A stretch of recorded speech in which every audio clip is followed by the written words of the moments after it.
Hey guys, my name is Maverick and I just got back from spending a week in the UK with my hobby hero, Midwinter Minis. I've never been outside of Canada or the States, so I was really happy to have Guy as my host. We did go to Warhammer Fest and it definitely could have been better, but on the plus side, I got to meet a ton of you guys. Once I got home though, I started to get pretty sick, so I decided to do a COVID test and boom baby, 2 lines. There it is. I also wanted to talk to you guys about basically how I got into this position. 2 years ago, I was super depressed and injured because of my disability, which is my back pain. And now I'm flying across the country and meeting people that I can call fans and hanging out with Midwinter Minis, who's been a huge inspiration for me. So I kind of wanted to have a little bit of a story time while I paint a model for Midwinter Minis Studio. Anyways, kick back, relax, and enjoy the show.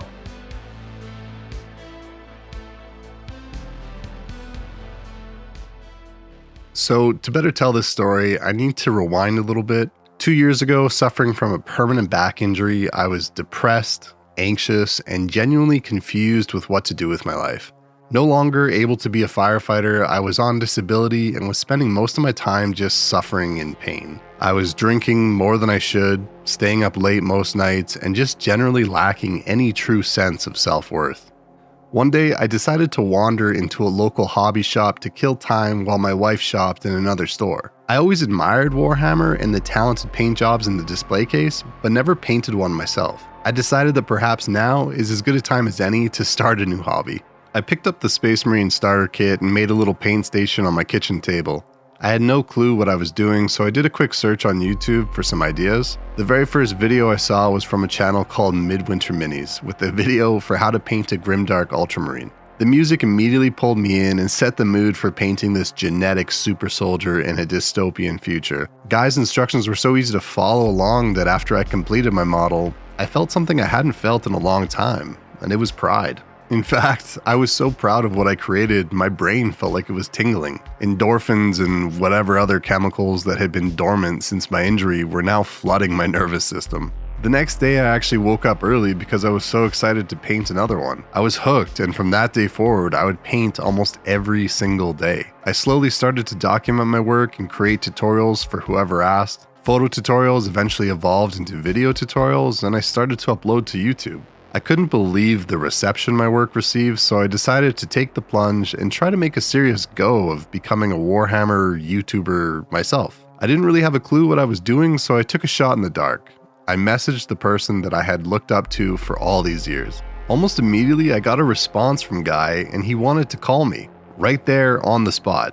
Like a nervous little fanboy, I panicked, but took the call regardless. The call went almost exactly how you would expect. Guy was his usual kind and helpful self, while I was just nervously smiling and nodding and tried not to reveal that I was in total admiration. Armed with some advice, I continued to create YouTube content, and sure enough, my community grew with it. Fast forward to 2 months ago, Guy reached out and asked if I would be interested in joining him in the UK to attend Warhammer Fest. I needed to think about it because as a Canadian, flights to the UK are not cheap, and I'm still a little too new to YouTube to actually make a living off of it. In the end, my wife and I felt like this was a once-in-a-lifetime opportunity that I just couldn't pass up, so I packed my bags and away I went. I spent the week with Guy and Hattie and had an absolute blast. They took me under their wing and made me feel at home in the UK. We then went to Warhammer Fest, where I got to meet all of you guys. It was so surreal to have someone across the world walk up to me, know who I was, and want to shake my hand because of something I uploaded to the internet. I was at a constant loss for words every single time. Now, I'm not gonna lie, Warhammer Fest could have been a lot better. Because of my disability and back pain, standing in lines wasn't an option for me, and I feel like the entire event was somewhat poorly planned. That said, however, I had a great time because I got to meet so many of you guys. I also got to meet some of my own personal hobby heroes and painters I've been following on Instagram for years now. One thing I didn't expect while I was overseas was a flare-up in my anxiety. I'm still not sure why it happens, but sometimes in large, crowded areas with loads of new people, I can get a little overwhelmed and just need a break. On the second day of the event, I returned to my hotel room around noon for a breather. I'm sorry to those of you who were hoping to meet me on that day, I just needed to recharge. Okay, quick pause for those wondering about colors. For the red armor, I'm using Gal Vorbak as my base, then highlighting up with Khorne, Evil Suns, and a little bit of Wild Rider. The coverage for reds isn't great, but as you begin to highlight, more and more coverage will be built up. For the gold, I'm using XV88, Baylor Brown, and Ice Yellow. Okay, back to story time.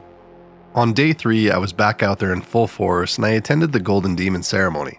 I actually entered my plastic surgery model, the Terminator Chaplain, into the Golden Demon. I was in no way expecting to win anything. The amount of talent in those display cases is extremely intimidating, but my reason for entering was because the Terminator was a gift from my friend's son. I figured it would make the model extra cool if it was a legitimate Golden Demon contestant. Plus, the kid is young, so we can just tell him it won the Slayer sword and he won't know any better till he's like 15.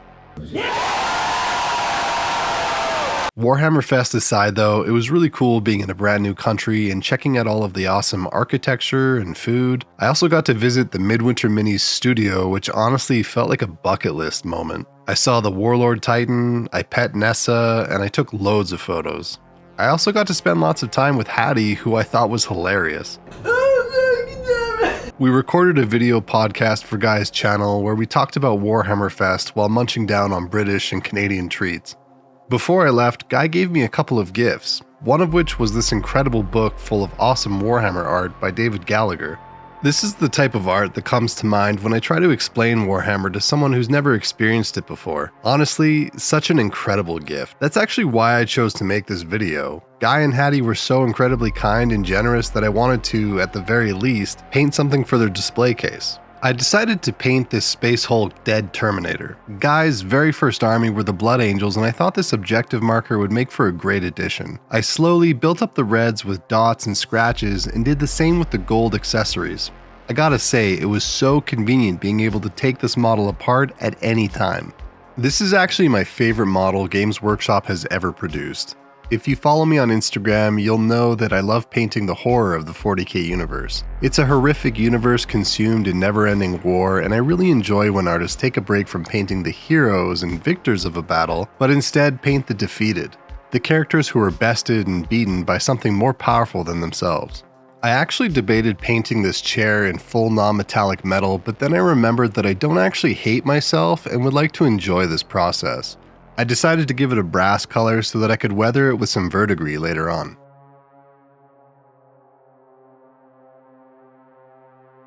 Considering there is a skull in place of a head, I had to assume this armor had been abandoned for a very long time, so I really needed to weather and age the model. I used a couple of oil washes and added some streaks to better match the mood of the sculpt. I like working with oils for washes because unlike Citadel washes, oil washes can easily be removed if you make any mistakes. Oils kind of add a dingy look, as though soot and oil has been collecting and leaking on the model. When I was painting this model, I was trying to imagine the story behind it. This Blood Angel veteran in his Terminator armor, perhaps suffering from a mortal wound, collapsed in his chair aboard a ship. Maybe he recorded a final audio transmission so that his commander would learn his fate. Now his ship just drifts through the expanse of the universe for thousands of years, never to be found until now. Imagine if you were an astronaut and stumbled upon this ship. You cut your way inside to explore and come across these giant suits of armor with what appears to be human bones 3 times that of a normal human being. I'd probably crap my pants and steal a bolter while I'm at it. A little secret when trying to create streaks on models is to apply the enamel to the model and let it completely dry before you try to manipulate it. I like to use a fine brush that I don't care about damaging, dampen it with some mineral spirits, then reshape the dry enamel into my desired streak. I also used a bit of dirty down rust on the metallic surfaces of this model just to give it that extra feeling of old. Always make sure you thoroughly shake the bottle before use, otherwise you won't get the chemical reaction you're hoping for. I'm going to use this opportunity to give a big shout out to my new Patreon members. You guys are the reason I'm able to pursue this dream of making Warhammer content for a living, and I am forever grateful for your support.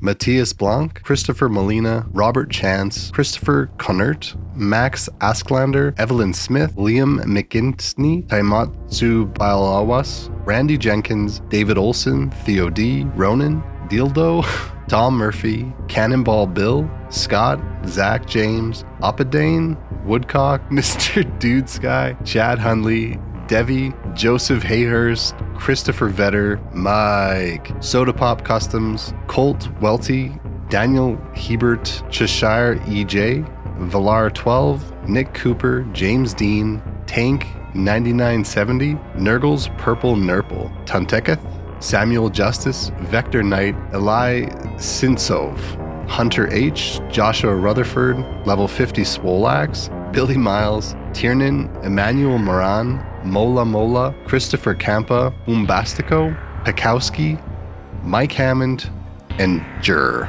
Your guys' support means the world to me. Thank you so much.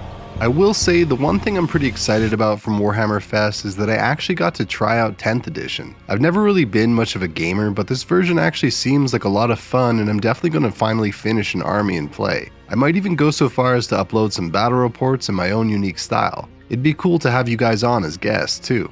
As for a little update on this channel, as promised, I'm now going to start uploading longer format content. Everything from tutorials to continuing my plastic surgery series to podcast episodes to hopefully battle reports. I almost forgot to paint this Terminator's lens, but I'm glad because there was something important I wanted to talk about with you guys.